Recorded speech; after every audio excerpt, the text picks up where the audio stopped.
Hey, good morning, Eastern Oregon, and welcome to this February 13th version of AM Live on EOA. Your connection to Eastern Oregon. We're glad that you're here this morning on this cold morning or wherever you might be. Hope that you're warm anyhow. You can find all of our content at eoa.network. That takes you to a link tree where you can find our YouTube and Facebook and Roku channel and website and so on and so forth. There also is a place there where if you want to throw us a little bit of change and support what it is that we do, you can take advantage of that and do that there. So here in just a little bit, we are going to have LHS graduate and EOU graduate Cade Reed is going to be with us here to jaw and talk about life. So how are you, man? I'm good. The whole west side of the state is closed. Like the whole west side, yeah. Every school, like almost every school district over there is shut down. Did they get snow or it's just cold? Or yeah, they must have. They must have got some snow. I mean, they don't have to get much. No, but they're just not prepared for it at all. I think they're more worried about the commute home because the real damage is coming tonight. I think starting at 10. Okay, they're supposed to get freezing rain over there, and they're I was just reading and I get notifications that first Dallas school district wasn't closed. They were on a 2-hour delay, and then about an hour ago I got a call from the school saying they're not going. They were the only school that was still open, really. Because I was looking, I was like, oh, the kids, is my daughter got school today? Nah. I say the kids, I only have one there now. The last one. Did you like snow? Everything's shut. Did you like snow days when you were a kid? We didn't have them. Hardly ever? No, I never had a snow day when I was a kid. Really? I lived in California until 6th grade. LeGrand doesn't believe in snow days. Yeah. At least when I was in school. Yeah. You went to school, they didn't shut the school down ever here because they were, snow was normal. Right. You just dealt with it. I don't remember ever missing school for a snow day. It might have happened, but I don't remember it. Yeah, in Wyoming, I remember one day where it was like that, and it dumped 3 feet of snow overnight or something. Yeah, California, just an insane amount. Yeah. They even if you have an earthquake at school, they don't send you home. You just keep going through. You know what I mean? Get underneath your desk, and then you hop up and you go right back to learning. It's just it's normal. Like a little shaker every once in a while. Yeah. Yeah. So that's kind of like LeGrand. We're used to snow. Well, not anymore. Not like it was before. But I think areas that are used to it just kind of figure out how to deal with it. And the life goes on. But over there, you get a little skiff and people. No, they don't. They think if they're in a 4-wheel drive that they rule the world. They forget that 4-wheel drive don't help you stop. No.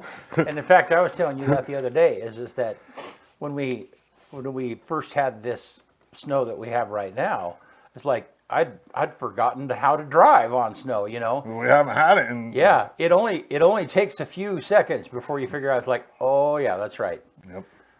Getting going and stopping is slow. There's only one thing that really scares me outside of the other people driving on it is black ice. Black ice is scary. Almost we were on our way back from Nissa one time. I was just out of high school, and we hit black ice, and we were in a pickup truck. There was 3 of us, and I was in the middle, and we spun 3 times on the freeway going 70, and that was extremely scary.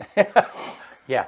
That freaks you out. That's happened to me a couple of different times, and you just even if you spin out and just slide off the road, gradually, and you don't hit anything. I mean, the danger is hitting something, and the danger is hitting dry, going from ice to dry, and tumbling. Thank God that didn't happen, because that would have been not good. I didn't have a seatbelt on. Yeah. I was in the middle. I'm a big dude. Those middle seatbelts rarely. I'm trying to imagine you in the middle, though. Yeah. Well, it was like a 90. Late 90s Chevy pickup, pretty roomy. But you must have had older people with you, and so then you. No, I was with dudes my age. Well, I still can't. I got in the middle. Yeah, it still doesn't make sense. I was riding in the middle. Unless maybe it was your turn. It was my turn. Yeah. And I wasn't anywhere near as big as I am now. I was only when I graduated high school. I only weighed 235 pounds. Yeah. I was just as tall, almost. I mean, I think I grew like an inch after high school. Yeah. But like almost 100 pounds less Yeah. of me back then. No, I was on a job once many years ago, and the driver was driving, and then the other two were swapping. Well, so I had to ride in the middle getting over there, and then when we came back and they were tried to convince me that since I was the newbie, I was going to ride in the middle. I was like, man, I don't think you understand how I work. So we negotiated it. So, well, hey, you want to do sports? Let's do it. All right.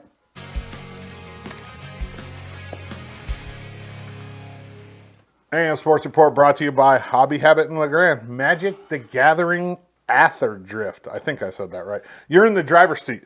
Leave your competition in the dust. Get behind the wheel and Ather Drift, a multiversal race filled with adrenaline-fueled Magic gameplay across 3 planes. Available now at Hobby Habit in LeGrand, just for the fun of it. LHS girls basketball hosted the Dowls for their final regular season home game on Tuesday night. So when I looked at these girls from the Dowls, I thought they were going to give us a game, and they haven't lost very many games this year. They had 3 girls that were taller than anybody on our team, but LeGrand took it to them, beat them 66-37. It wasn't even a contest, and I mean for about the first 5 minutes, but after that, LeGrand's defense, they pressure, and they just ran away with it. This Friday in Pendleton at 6, these girls take on the Buckaroos, and if they win that game, they are the number 1 seed for the GOL tournament. As even if Baker wins on Friday, LeGrand has the tiebreaker because of points. So let's hope for that, because then we get a couple home games, and then we get a couple playoff home games as well for the state playoffs. The boys dropped a tough one to Stanfield on the road. They also finished off their GOL regular season on Friday in Pendleton. That game's set to tip off at 7:30. LHS girls wrestling this weekend, district tournament time. It's here. The LeGrand girls will wrestle starting on Friday at 2 o'clock, and they'll wrestle all the way up to the semifinal round on Friday, and then on Saturday, the 15th of February, wrestling will start at 10 a.m. Then at around 4, we will live stream the finals right here on EOA, on the EOA network. So it's not a guaranteed 4 o'clock start. It kind of depends on how matches go, but right around 4 is when we'll start the live stream, and that'll be the district finals. There's 29 teams in this district, as it's 4A, 3A, 2A, 1A, and there's only 3 districts in Oregon. So LeGrand wrestles in the toughest district. It's got teams including Burns, Crook County, some really tough girls teams. So it's going to be a really tough tournament, and the top 4 girls at each weight move on to the state championships. Big thank you to all the sponsors for that: Kirk Chiropractic, Combi Wellness Center, Side A Brewing, We Paint LeGrand, and Amanda May, Principal Broker, Remax Real Estate Team. Boys wrestling is off until the following weekend when they host their district tournament. We'll also be live streaming the finals of that right here on the EOA Live Network, and that'll be the following Saturday, the 22nd. EOU men's and women's hoops are both in Portland this weekend for big games versus Multnomah and Warner Pacific. They both kind of have playoff implications, because the women's team has already qualified for the tournament. They can move up, I think, 1 spot with 2 wins and a couple losses by other teams. The men's team has not qualified yet, and they basically need to win both of these to get into the CCC tournament. And then finally, EOU Track and Field will host the Last Chance Invite, which will be your last time to see the EOU indoor track team this year. Tanner Nett in the shot put will go into nationals as the Mountie with the best chance to come back with a national championship. Although there are a lot of Mounties that are knocking on the door to become All-Americans, and it's been an exciting season. I think the men moved up to number 11 in the country yesterday, and the women stayed right about the same. I think 18 or right around there. So yeah, every year Ben has just stellar track teams, and they're really fun to watch. And Sports Report brought to you by Hobby Habit in LeGrand, just for the fun of it. All right, good. Thank you, man. Yep. Well, let's take a look outside. Chilly morning. That's what the roads look like over the pass. I'm going to Pendleton a little later on today. Have fun with that. Yeah. You taking tollgate? No. Yeah. But anyhow, there's the outdoor camera. Wind's blowing a little bit. Yeah, we're under a wind warning. That's right. Now. Yeah. Which could make things really nasty.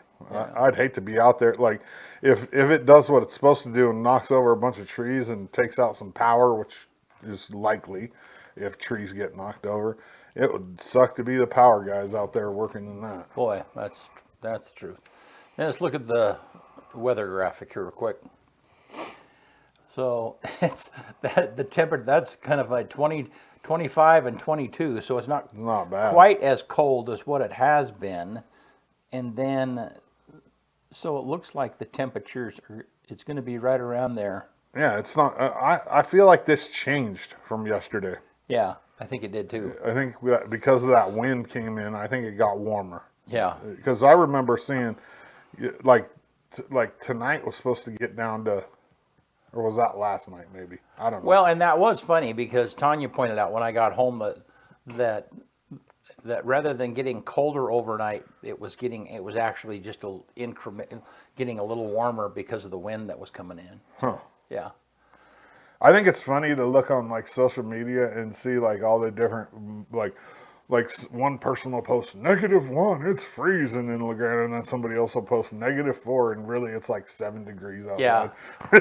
Well, and I miss Gabe Curtis, our weather guy, for actually giving us numbers that really apply to us, because everything, all of our weather forecast is created outside of, who knows where it's created. Some place a long ways outside of LeGrand, know. And so there's no, the only real, the airport has a weather station there, and you can find out current time and temperature and wind and so on and so forth.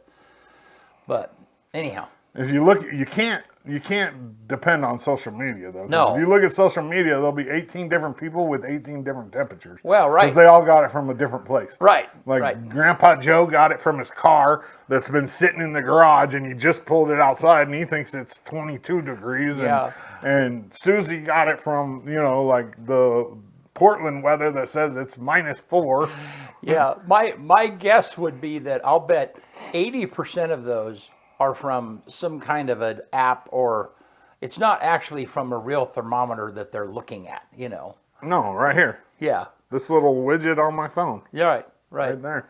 Yeah, 16 degrees. 16, yeah, but it's not, it probably isn't 16 degrees. Yeah, but that 16 degrees, is it from an actual thermometer downtown here somewhere? No, that's somebody blasting it off on the internet. Yeah, so it's kind of funny. All right, well, hey, so Cade Reed is with us, and he'll be with us just right after this.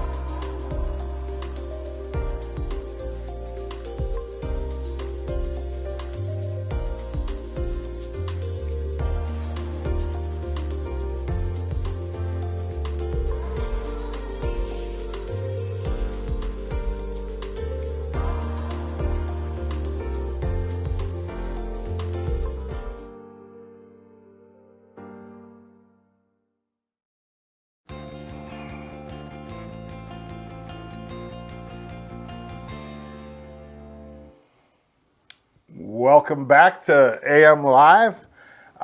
Today we're joined by, he's LHS athletics legend, former EOU football player, EOU graduate, works for his dad Kevin at Reed & Associates, all-around good dude and a man who is firm in his following of Christ. Cade Reed, what's up, my man?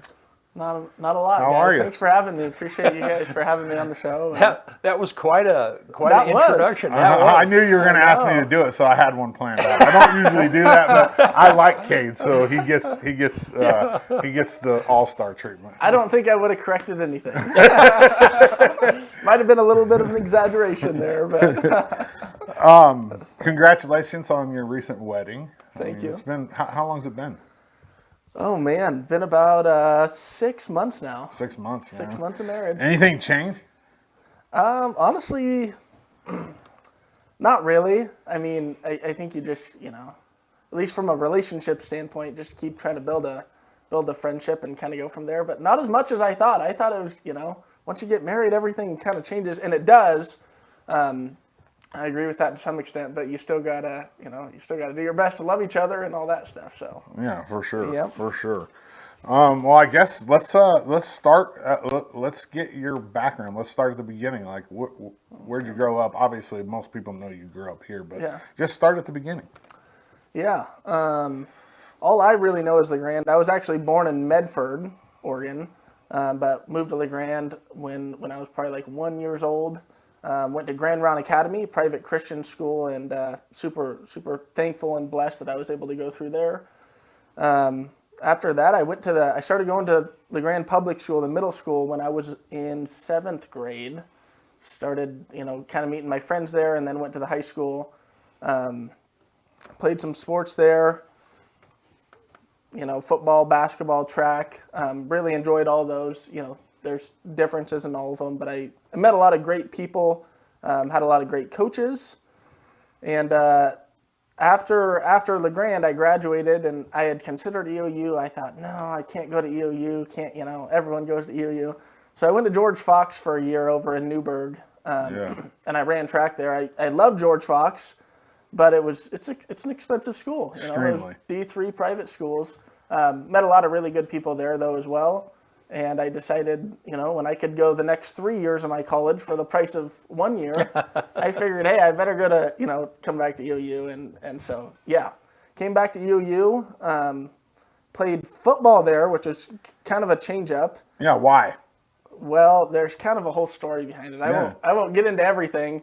But I was kind of going to do track, and, I talked to the coaches a little bit about it. I just kind of always did track. That was kind of always my go-to. And then I'm best friends with Willie Camp. And so he started chirping in my ear a little bit. And then I got talking with Coach Camp. Coach Camp said, oh, you just got to come talk to me.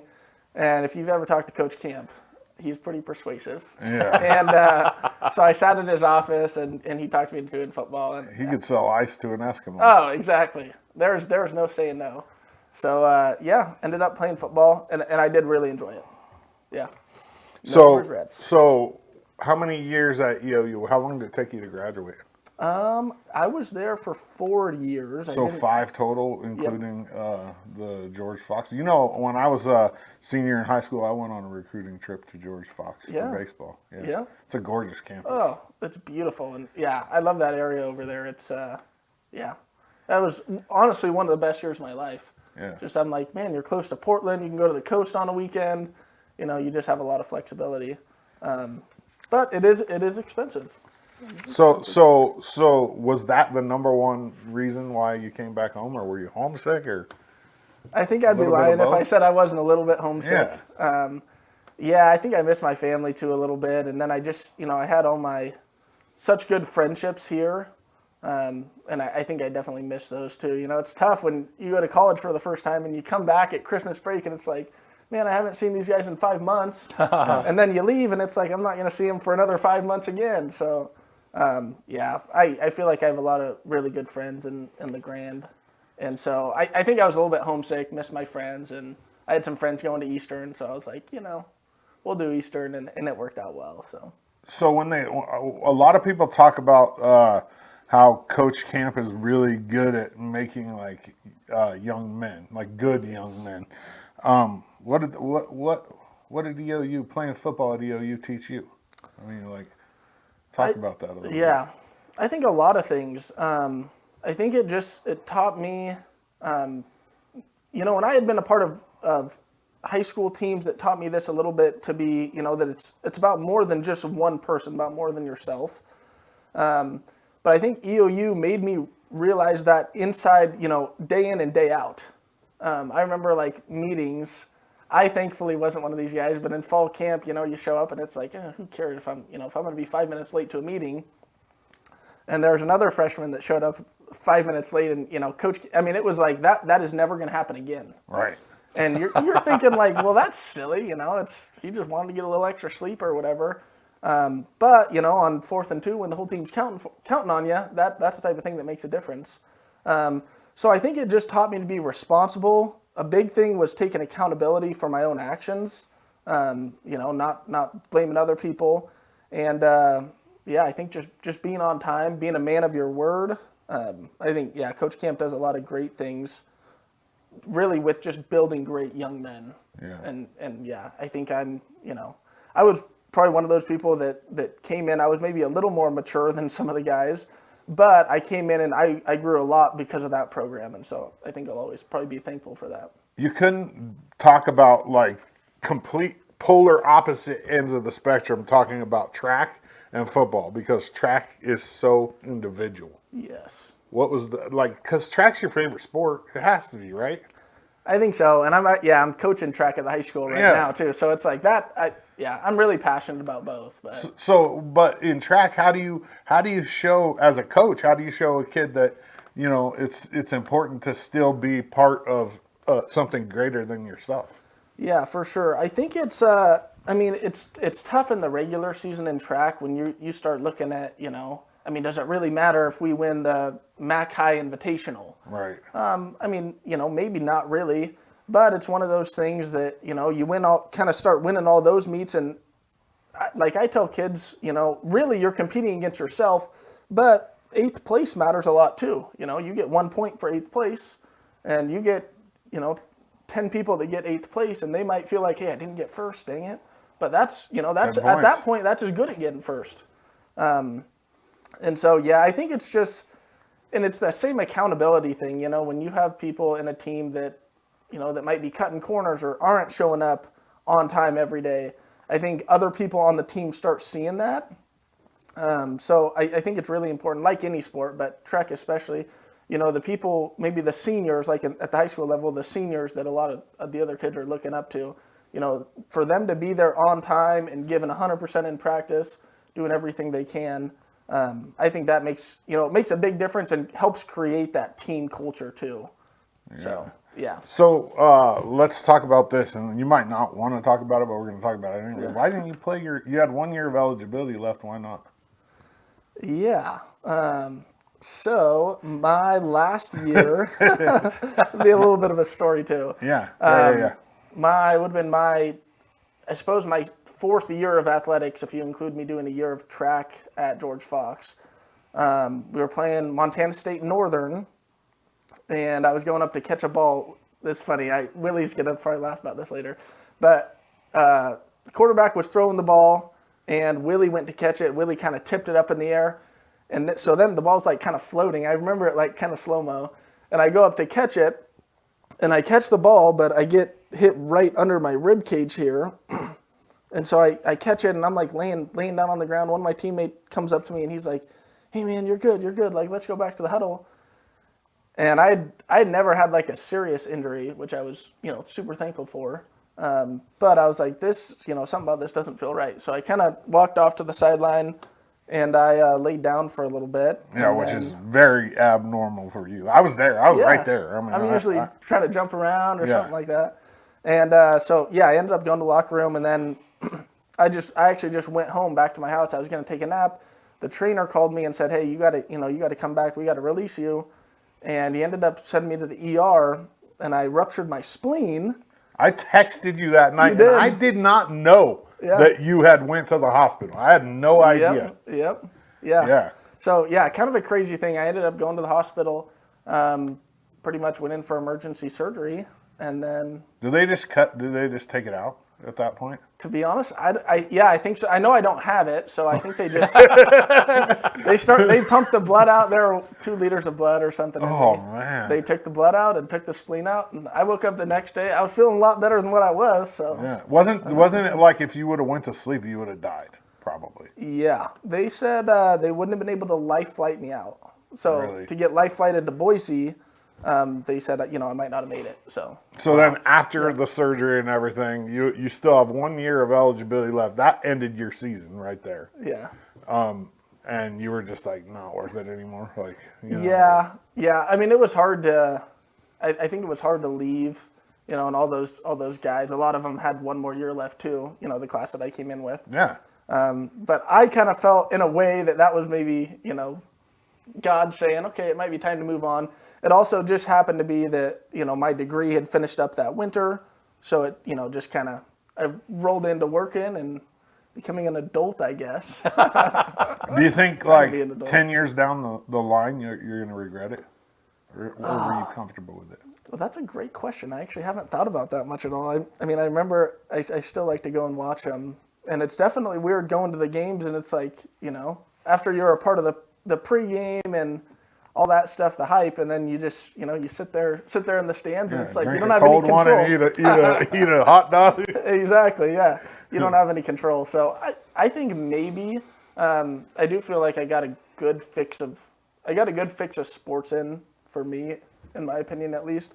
I was pretty happy with it. But there probably is potential that in 15 years down the road, I think I'm going to say I wish I milked everything I could out of this, But yeah. So while we're still talking about like sports, at least, what kind of advice would you give a kid that's coming out of high school, getting ready to start a career as a college athlete? Like, what's one piece of advice or a couple pieces of advice you would give them? Yeah, I think the 2 pieces of advice I would give, I'll maybe go 3. I think definitely be coachable is the number 1 thing. I think there's a period of time when I maybe thought I kind of got it figured out, and there's just always something to learn. The second thing is be humble. There's always someone that's significantly better than you. And then the last thing I would say is always, kind of what you mentioned in the last question, I would always give 100%. I think if you don't, you're going to get to the end and be like, dang it. You're cutting yourself short. Yeah, I could have done this, and it's not fun to have those thoughts when, Right. You don't got nothing left and you don't have another option.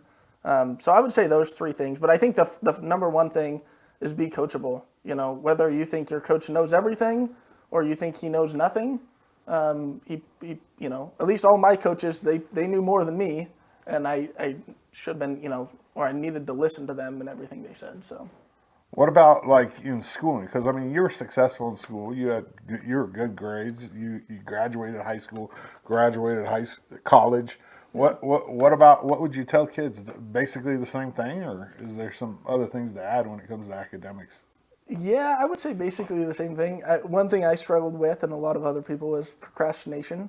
So I would say meet your deadlines. It's a lot easier for you.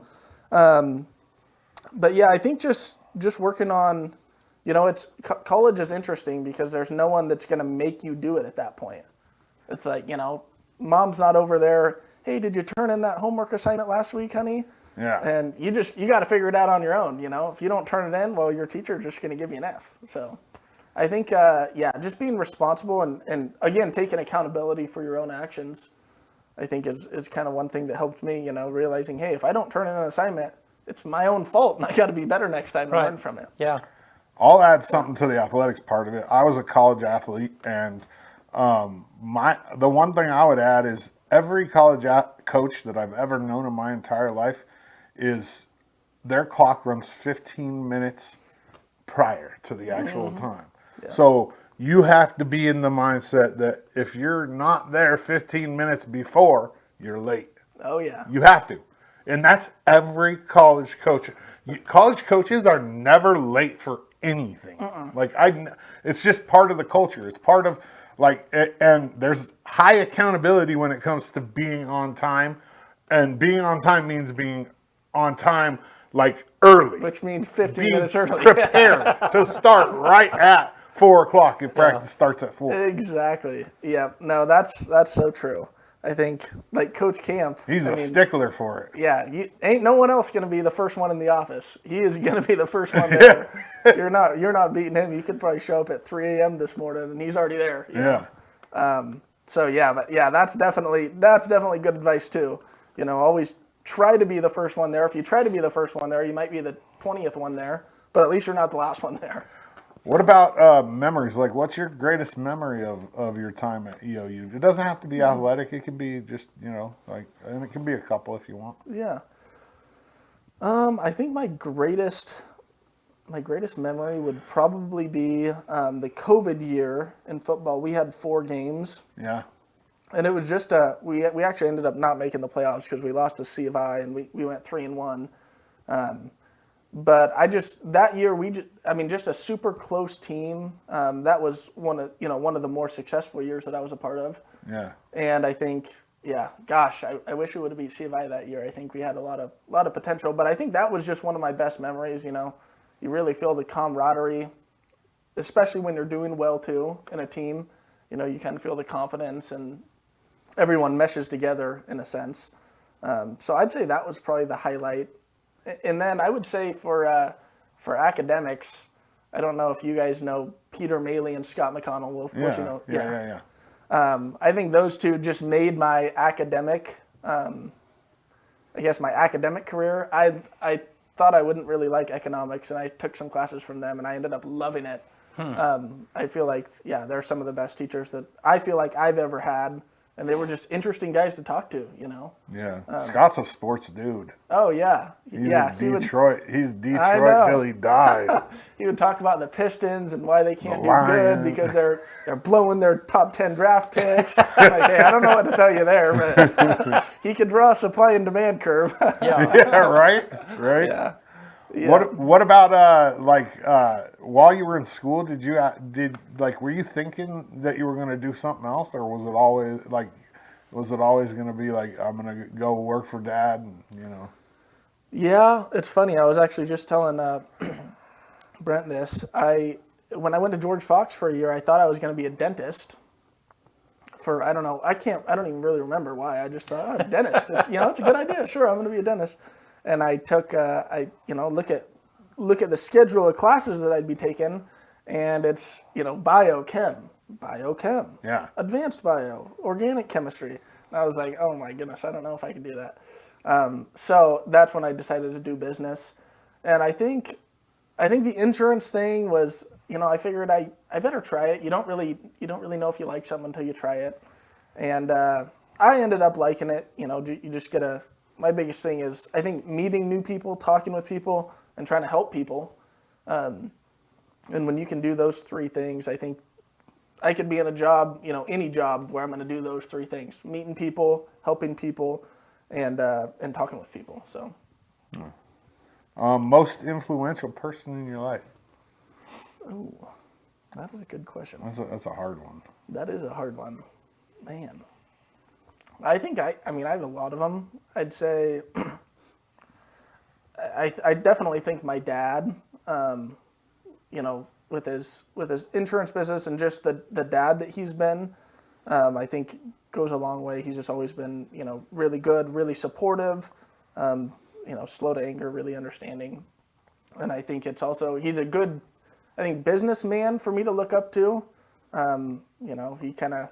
He's taught me what I know, and I've still got a lot to learn. But I just think, he does things the right way as far as, he doesn't want to just sell a policy. He wants to help someone. Then I also think, I would say, actually, all of my siblings, they're super influential to me. I'm actually the only one still in the Grand. 2 of them are out doing mission stuff. And then my oldest brother, he's in Seattle doing sales, and he's kind of grinded it out for himself. So him too. And then my mom as well. She has a stables out in Somerville, and she works her tail off. I'll always say I don't know how she does it, but she works her tail off, and she's kind of made that for herself. So I have a question about working for your dad, because I worked with my dad, and we had a business together. Yeah. So, and I'm reflecting back on the coachable stuff. So certainly you didn't know much about insurance before you jumped into this. No. So you had a lot to learn. Yes. But there's always that dynamic between a dad and a son where they're explaining things to you that you already know. Yeah. Yeah. How does that go between? Yeah, are there times it's like, okay, I got this part, Dad. You know. That's a good question. I think it's, man, I think, for the most part, I think something that's helped me, and there's also, it's not just my dad there, but there's, 3 other ladies too that have helped me learn so much. Right, yeah.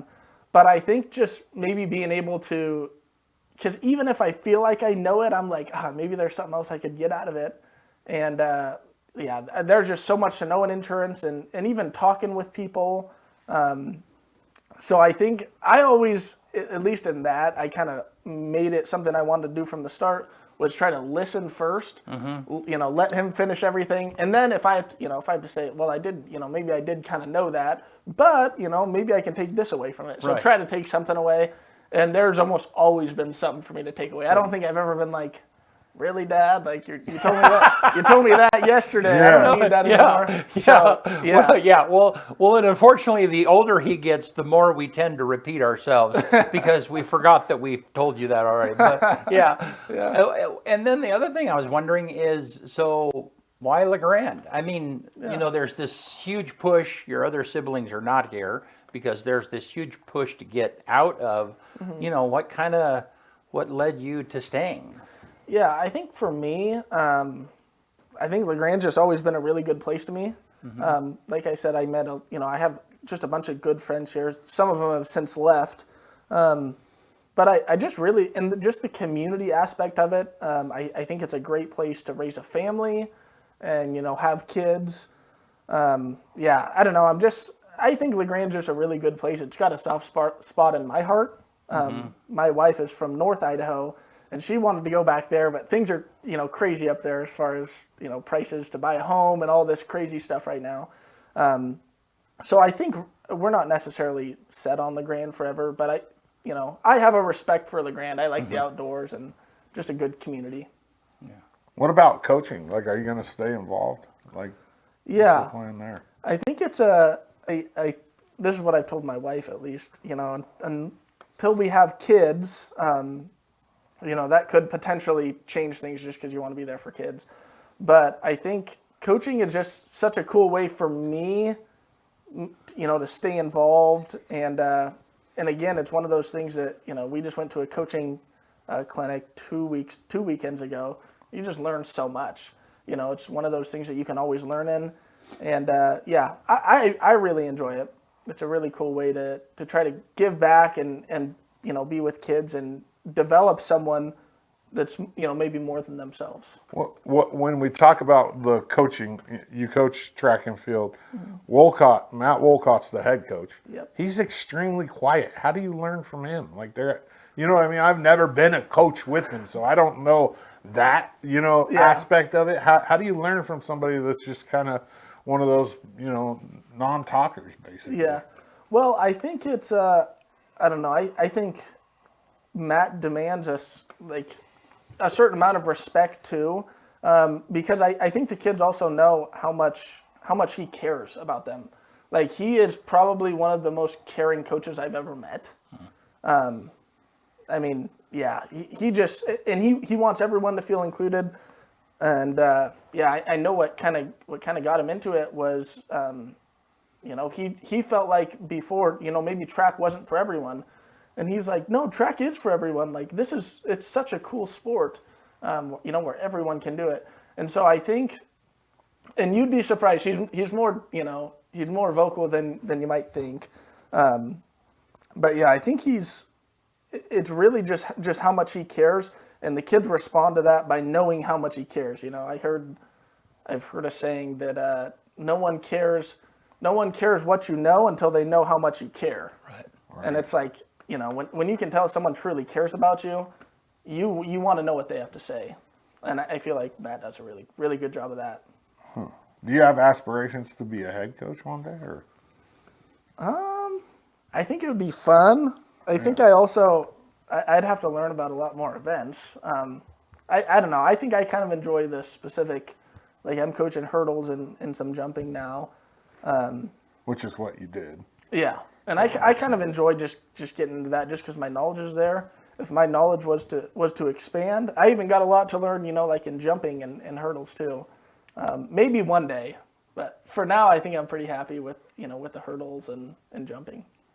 We have a pretty good hurdler in this region right now. Over Yeah, in Baker. he's phenomenal. He flies. He flies. Is. Yeah, yeah. I mean, he's just one of those kids that it's like, that's almost, well, it is. It's a once in a generational talent. Yeah, I mean, sure. as a sophomore, he could probably pick his, well, I know he could pick his school in America and say, I'm going there. Yeah. And people are like, no way. I remember looking last year, I think he was top 15 in the nation as a sophomore. As a sophomore. It's yeah, like, we're talking about Rashawn Jones at Baker. Yeah. He's just a generational talent, football and track and field. It's wild, man. Do you as a coach, like, do you hope for that? Like, do you want a kid to come along where you're just like, blows you out of the water? I think for sure. I think it'd be super cool. And also at that point, you have to get so technical in coaching. Because that's the only way you get faster. Yeah. I mean, it's like, gosh, you're talking shaving, hundreds of seconds off instead of tenths or full seconds. Right. But I think it goes back to the beauty of track too, where it's like, I really enjoy coaching each individual person because, if maybe you're running 24 seconds, well, sure, you might not be winning the meet, but if you run 22 seconds, that's really cool because you as a person improved somewhere. Right. And same thing with Rashawn. He's obviously, it's going to probably be a lot harder for him to improve because he is so talented. But I think that's what's really cool about track is there's something in it for everyone, and there's really something to be proud of. If you PR, that's the fastest you've ever ran ever. So you got better at something, and that's true. Cool. And that's what life's about. And you can carry that over into other parts of life as well. Exactly. Like, every day, I want to just do a little bit sure. better. What's that? What's it called? 1% better. 1%. Yeah. Yeah, 1%. Right. So applicable in life. So. Yeah. What about? Do you plan on are you going to take over the insurance company one day? I always tell people if I don't get fired. You're not going to get fired. No, I think so. I really enjoy it, and like I said, I've got a lot more to learn, and there's a lot of there's ladies there that have been there a lot longer than me and know a lot more than me, and they so I think eventually that would probably be the goal. I think that's a ways down the road. Yeah. I know, my dad loves it too. I don't know if I could ever see him stop working. I don't know what he would do. I think he'd get so bored. You might have to just force him out. I might have to. I don't know now. But I think eventually somewhere down the road. Okay, so all the Reed kids, there's 4 of you total. Mm-hmm. Everybody's graduated. Why are you the only one that went into the insurance business? I honestly don't know. Nathan did it a little bit last summer. He did it a little And Nathan's your younger brother. Yep, younger brother. And he felt led to do an organization called YWAM, Youth with a Mission, so he left. And my sister's doing that same organization.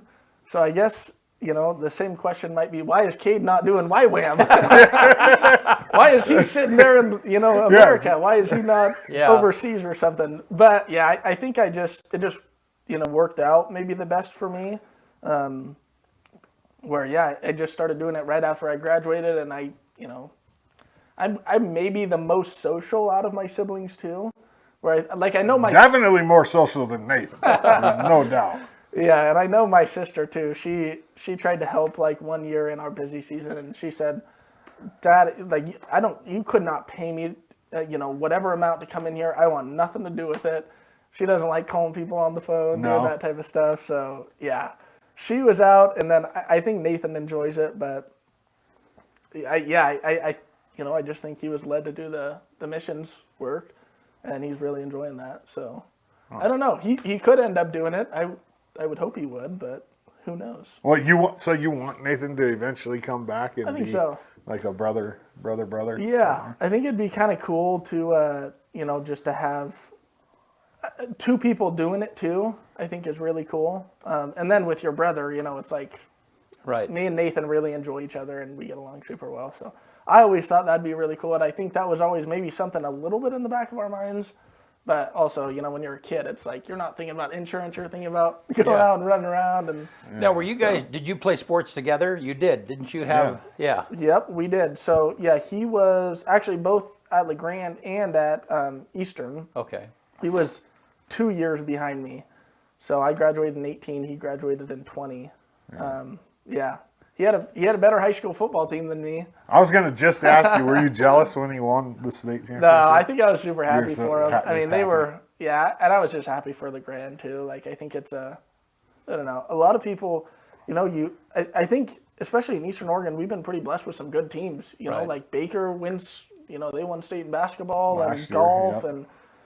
and it's like, so you really don't think about how big of a deal it is to win state, but that's pretty elite. It's pretty hard to do. Yeah. I think I was just super, super happy for them, and I know a lot of those guys too. They didn't just win state; they dominated. In the I know. playoffs. They absolutely dominated. I think they only gave up 14 points the whole. Oh, something like that. Yeah, that defense was just absolutely probably the best high school defense I've ever seen. Yeah, they were phenomenal. I mean, I remember. Yeah, there's games I'd go to watch when I was at George Fox too, and I'd go to a game and okay, I'm gonna watch Nathan.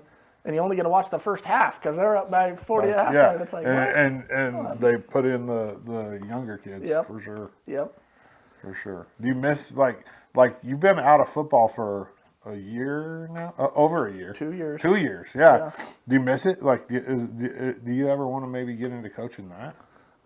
I think I miss it. I think the it depends what level. Like, I think college football was a highlight of my life. It's also so time consuming.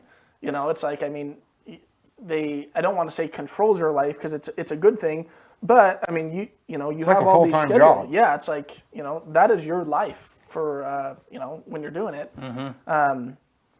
So I don't want to say that I don't miss it because I definitely miss it. I miss the camaraderie. I miss being coached and being able to play it. But I think there's also something to look forward to in the next chapter, and I enjoy that part of it. I don't know about coaching football. Maybe at some point. I think If it just falls in your lap, like you're not going to probably seek it out. Yeah. But if it potentially happens, it happens. It's something I'd be interested in, but it's also it's kind of during our busy season at work, so I'm like, we want to put that first too. So yeah. Have you thought about being involved more in the community, or because there's lots of on the Chamber of Commerce board or Main Street or City Council or because that investment would be. Have you given that some consideration? To be honest, not a whole bunch of serious consideration, but it's funny. I was actually talking about that maybe last week or so, and it is something that I think it'd be something that I would be really interested in doing. I almost just don't even know how I start and start getting into that. Yeah. Just being young and kind of trying to figure things out. But it's something I'm really interested in, and I'd be really interested in it. To learn more about it and. I think your dad would be a good resource for you to look to say, hey, Dad, how do I get involved in whatever interests you? I mean, especially if you plan on staying here and taking over one day, like getting involved now, and like people like Scarfo, and we just talked about it the other day. Who do we have on that we were talking to about that? Loveland. Oh, Loveland. Yeah. Getting involved when you're young and you have energy is really important because that's what we're lacking in this for community. Sure. Well, and you have, and Kyle and I talk about this all the time. There's this generation of Northwest Furniture and Mattress and Scarfo and Rock and Son. And all of them, Loveland, they all B&K, they all give back. I mean, they're Kyle's age or a little younger, and so then. Every community needs that next generation. For sure. Yeah. And, and all of those people have been involved in many of those organizations, city council or those boards or whatever, and so, School board. Downtown. Absolutely. Yeah. And they are all desperate for younger voices, young blood. yes, yeah, that understand the community and understand Eastern Oregon and the culture, and so Yeah. I mean, I look forward to you trying on some of those shoes. Yeah, for sure. Yeah. I'll have to look into that more a little bit. It was funny because when I was talking to my dad about that, is who I was talking to it with, and he mentioned that, looking back, he was like, dang, I kind of wish, he wishes he got maybe was a little more involved in that. Yeah. So, yeah, it's kind of interesting just going from there. It's something I'd be super interested in, so I'll have to, yeah. Well, and it took me a while to figure out that it's an investment because it takes time. I mean, there's a certain amount of influence and reward that comes along with that because you have a voice and you can kind of guide things, but it's an investment, and I mean, and that's what Loveland made really clear is that, when he jumped in, not only do they give back to the community or support teams or do whatever it is they do, but that in time of leadership, investment is really important. So, For sure. Yeah. That's one of the things that Reed and Associates does really well too, though.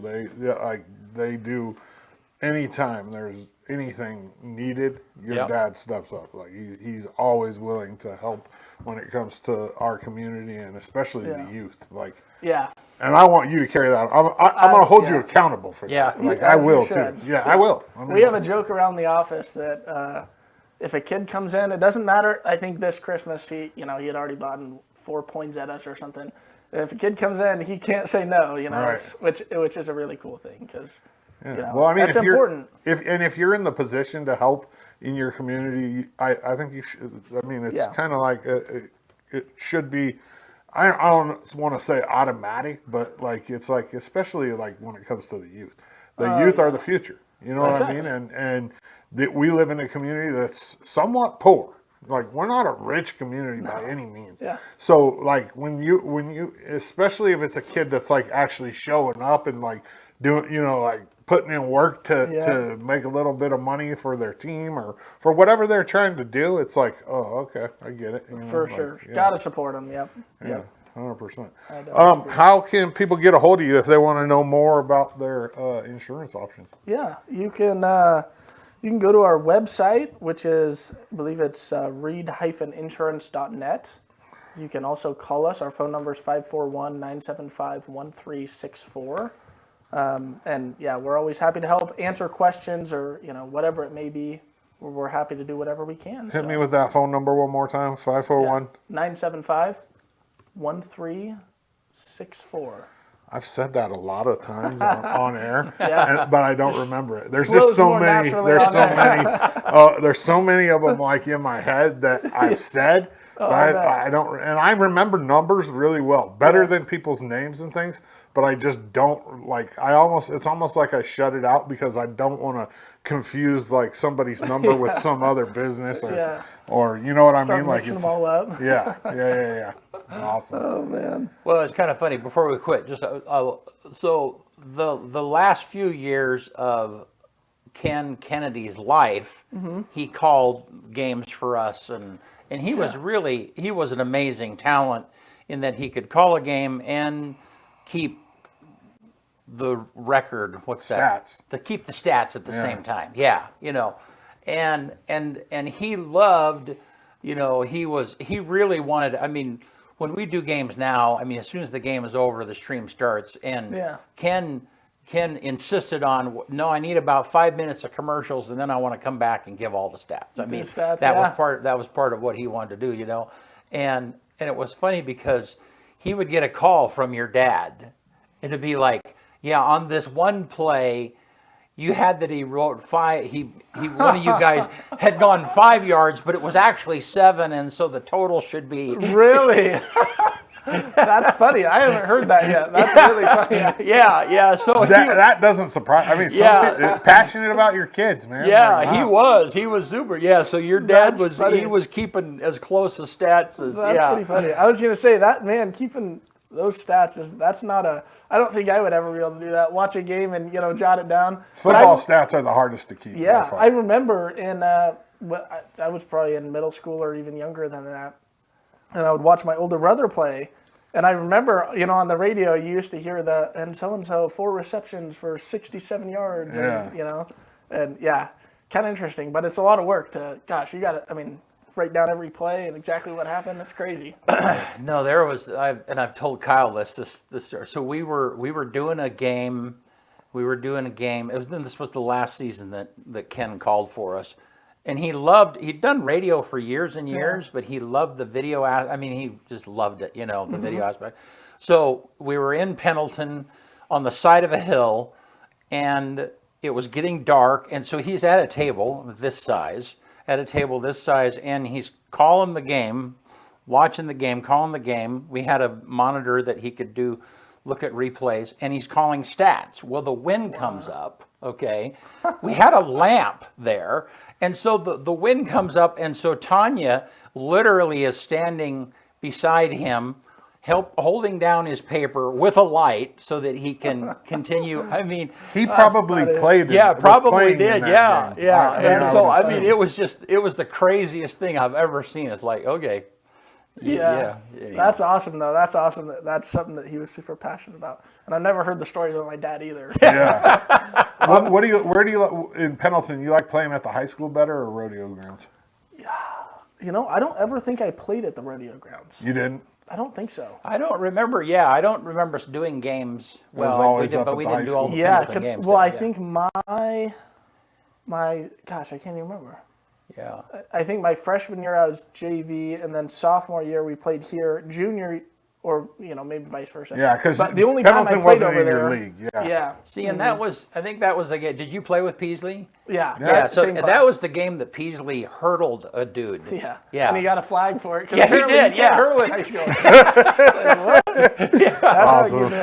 He's a little bit different. Yeah. That was fun. Yeah. All right, man. Hey, you want to get us out of here? Let's do it on this day, February 13th, 1633. Italian astronomer Galileo arrives in Rome for his trial before the Inquisition for professing the belief that the Earth revolves around the sun. He went on trial for that, for professing in 1633 that the Earth goes around the sun. 1795, the first U.S. state university opens, the University of North Carolina. And then we'll jump all the way to 219 because nothing apparently happened between 1795 and 2019. NASA confirms Mars Opportunity rover's mission has ended after 15 years due to a sandstorm damaging its communication systems. 2021, archaeologists announced the discovery of the oldest known beer factory in Egypt from early dynastic period, 3150 BC. They had a beer factory going. So they've been drinking beer for a long time. The number one movie in America on this day in 1995, one of my favorites, Billy Madison. It's like such a great, that Veronica Vaughn. And then the quote of the day comes from Wendell Berry. The earth is what we all have in common. One more time. The earth is what we all have in common. That's it. Thanks again to Cade Reed, man. Thank you. I appreciate you. Appreciate you guys. Thanks, It's awesome. Yep. Yep. Appreciate it. Yeah. So the streaming one more time. Oh yeah, we're gonna live stream the finals of the district wrestling tournament for the girls on Saturday, right around 4:00. I'll be live and talking with you, and yeah, we got some great sponsors that are helping out with that, and it should be a heck of a tournament. I'm excited about it. Good stuff. Yeah. Hey, thank you guys. We'll see you soon. See you Tuesday.